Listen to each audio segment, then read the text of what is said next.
A few years ago, I was searching around YouTube when something in my recommendation page came up that intrigued me. People were making their very own portable home consoles, like the Nintendo GameCube, the Wii, and the console I dreamed of having on the go since I was a kid, the PS2. Just looking at them gave me a huge spark of nostalgia. Just imagine playing PS2 games on the go like a Nintendo Switch. Games like Gran Turismo 3, God of War 2, Jak and Daxter, Sly 2, Ratchet & Clank Up Your Arsenal, Snoopy vs. the Red Baron, the classics. But as a kid, I thought there was one game that was impossible to run on portables. One of my personal favorite RPGs on the PS2, only beating Dragon Quest VIII by a hairline, and that game is Kingdom Hearts 2. Kingdom Hearts 2 was and still is one of the coolest RPGs on the PS2, with a lot of memorable moments from the story, familiar Disney worlds, and has one of the best gameplay mechanics. Every battle you are in feels amazing and smooth, the drive forms are wonderful, and the reaction commands, even though it's more of a QuickTime event, it still manages to look amazing. Playing this game on the go would be a dream come true for me and a number of Kingdom Hearts fans. Unfortunately, with one problem. There are many PS2 portable consoles that are made by smart engineers. However, they are quite expensive and some are even one-and-done projects. My dreams for a portable PS2 console might be on hold for a bit, but Kingdom Hearts 2 portables still might have a chance, especially with the release of the Nintendo Switch. Around 2019-2020, Kingdom Hearts games were going multi-platform, starting with the Xbox alongside Kingdom Hearts 3's launch date. Then in 2021, the entire series was ported to PC through the Epic Games launcher. Goddamn. Okay, at least we have it on PC. With this, somewhat annoying, release, this leads to my Kingdom Hearts 2 dream coming ever so closer. It is inevitable that this port will be coming to the Switch at least. Right? Fast forwarding to October 5th, 2021. Smash unveiled the last fighter for their second season pass. Sora from Kingdom Hearts is joining, leaving everyone very excited. But what no one expected them to say was on that very same day, they announced that all Kingdom Hearts games are coming to the Switch. 1.5 plus 2.5, 2.8, and 3.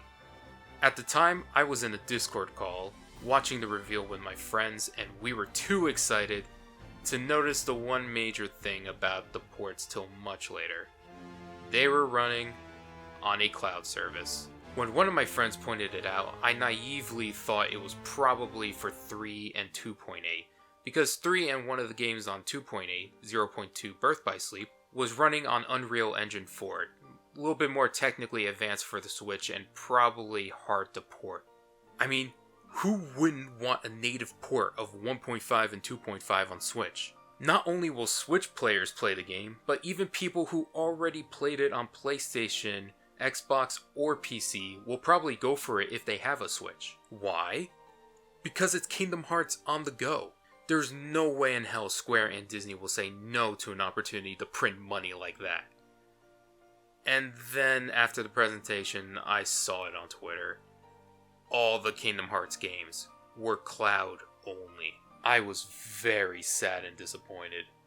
My dream to play Kingdom Hearts 2 on the go was basically shattered. For those of you who are saying, you can still play it in portable mode, you just need a good internet connection. My internet is great. I have gigabit internet and the Switch can get over 100 megabits per second and 40 to 50 upload. But I don't want to be restricted to just my house. What places can you play a cloud-based game? Well, the bedroom and the toilet are the only things I can think of. Good luck playing at McDonald's or Starbucks with their Wi-Fi, or even waiting rooms at doctor's offices, or even at school. You can't play it in a car ride, the subway, bus, airplane, basically anywhere that doesn't have a strong internet connection. And forget about using your phone as a hotspot, your phone company will charge you up the ass. The very first reveal of the Switch was showing all the places you can play with the console. One of those games they showed off was freaking Skyrim. And later, The Witcher 3, which is very graphic heavy, was later ported to the Switch as well. And those are big RPG games. Yes, I understand that 3 and 0.2 Birth by Sleep would be difficult to port, I mentioned that earlier. However, 1.5 plus 2.5 should not have been that difficult, and here's why. Before I begin, I do want to mention that there are people defending these cloud ports, and that's okay. Everyone is entitled to their own opinions. I just want to, give my own counter arguments. One thing I see on social media a lot is that 1.5 and 2.5 were difficult to port to the PS3, and later more difficult to port the PS3 version to the PS4, which means it will be the same for the Switch. Yes, it was difficult for them when it was going from PS2 to PS3. However, from what I heard, they lost the source code for some of the games, especially the first one. And it's true that even porting the PS3 version to the PS4 was also hard, but it's not the game that was causing the problem. It was the PS3 in general. I'm not a game developer, but from what others have said, the PS3 was notorious for being a mess to develop games on. Many big game developers and publishers even pointed it out. Bayonetta was on the 360 and PS3, and the PS3 version was known to be horrible with frame rate. And if it was a multi-platform game, they would focus more on the 360 version, then port it to PS3. So PlayStation gamers were getting crappy ports. As for PS3 games being ported, I believe it's the same, but again, it has nothing to do with the game itself. It was the horrible hardware of the PS3, plus upping the game's frame rate to 60 on the PS4 probably made it a little bit more difficult. Next argument is that 1.5 and 2.5 can't run on the Switch. Look, I'm not gonna say that they are PS2 games, so it should be easy to run on the Switch, because 1.5 and 2.5 are enhanced ports of the PS2 games. If you just put the 2.5 version of Kingdom Hearts 2 back on the PS2, it will probably explode or melt. Maybe. They added better textures and updated a bunch of other stuff to make it more HD, but I am confident that the PS4 version of 1.5 and 2.5 can run on the Switch. My argument is not the best, but it does make sense from an outside perspective, but my evidence is the recommended requirements for the PC version of 1.5 plus 2.5. Now I'm going to explain some technical stuff, so try to stay concentrated. The processor recommended is an Intel Core i3-3210, a CPU from January 2013. Looking at the comparisons with the Tegra X1 chip, the CPU on the Switch, the X1 has more cores, 2/8. But the 8 cores are more like 4 low power cores and 4 regular cores to switch between each other instead of working together. Probably for when the Switch is in docked and portable mode. It has the same amount of RAM and the graphics is about the same, but the Switch's GPU has a lower clock speed. But I personally don't think it will affect the games and can be an easy workaround. Even if they have to downgrade some stuff like the resolution being at 720p, the PS3 versions were also that resolution. Or even if they have to drop it to 30 frames. Not only was the PS3 version 30 frames, but even the original PlayStation 2 games. Although I would hope they would at least aim for 1080p at 60 docked, and 720p at 60 portable. The only major problem I see is the size of the game. Since it's a collection of 6 games, well more 4 playable games and 2 movies, the total is around or a bit over 60 gigabytes. Even in an article from Nintendo Life, Ichiro Hazama said, quote, "Bringing these titles to Nintendo Switch proved to be quite difficult for various reasons, including the storage capacity of the hardware," end quote. The problem is that the max size of the Switch cartridge is 32 gigabytes. Now, even though I don't like it when publishers do this, but some third-party publishers don't put the full game on one cartridge. Instead, they only put some game modes on the cartridge and you have to download the rest. Look at games like the NBA 2K games.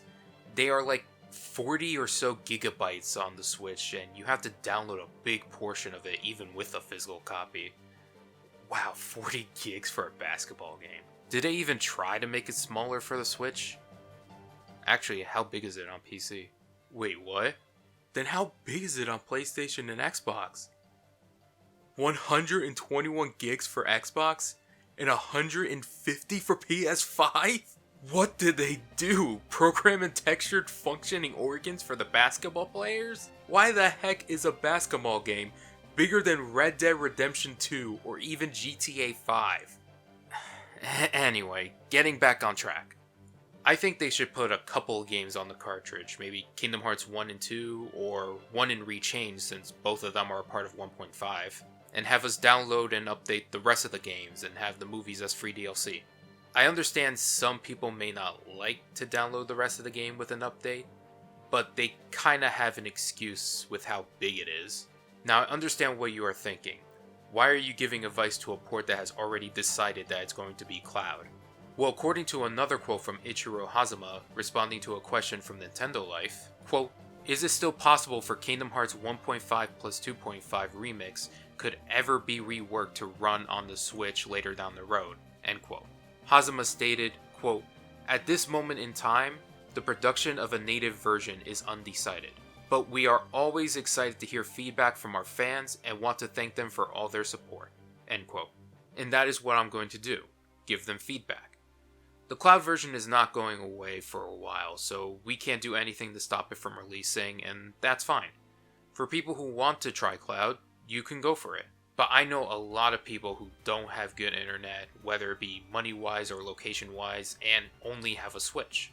I thought it would be cool for my little cousin to be introduced to Kingdom Hearts like I was as a kid, but he only owns a Switch and doesn't have good internet because there's only one internet provider in their area, and they live in farmland. So he can't experience the games unless he begs his parents to get him another game console like a PS4.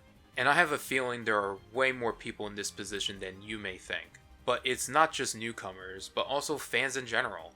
Give reasons for fans of the series to buy it again. For PlayStation fans, it's because it's where it all started. For PC, it's for the fan communities and mods of the game that give players a unique experience every time they play it. For Xbox, probably if you only own an Xbox would you buy these games. But the only reason for the Switch is that it's via the cloud, which only a small amount of people can enjoy. I feel the biggest thing to get new and old fans to buy it again is that if they can do something that they normally can't do on PlayStation, Xbox, or PC. And that is playing the games wherever, whenever. Okay, maybe if you have a laptop, but at the same time, are you going to set up a laptop in the subway just to play Kingdom Hearts? I don't think so. I understand if you're scared if the cloud version doesn't sell well, Square and Disney won't try to make a native port, but at the same time, in their minds, what's the point of making a native port if the cloud version is selling well? It may sound like a lose-lose situation, but there is a way of telling them that you will wait for a native port. Comment online on their Facebook, Twitter, or other social media platforms and let them know that you will wait for a native port for the Switch. Try getting a hashtag going like hashtag waiting for native port or hashtag waiting for native Switch port. Please be respectful when posting, of course. At the end of the day, it is a video game. And hey, Disney or Square, if you're listening, which I highly doubt, try giving 1.5 plus 2.5 a shot at a native port. Trust me, you'll be surprised on how many older fans and newer fans will buy these ports. And if it does really well, do the next games. I personally don't see a big risk, especially since Sora is now in Smash, and there are a lot of Nintendo fans that want to give the series a shot, but with more of a native port than a cloud version. And to you, the viewer or viewers of the video, it's totally up to you what you want to do. I can't stop you or do anything that can change your mind, and that's fine. As long as you can hear someone's perspective and take into account when deciding to buy the cloud version or not is all that matters.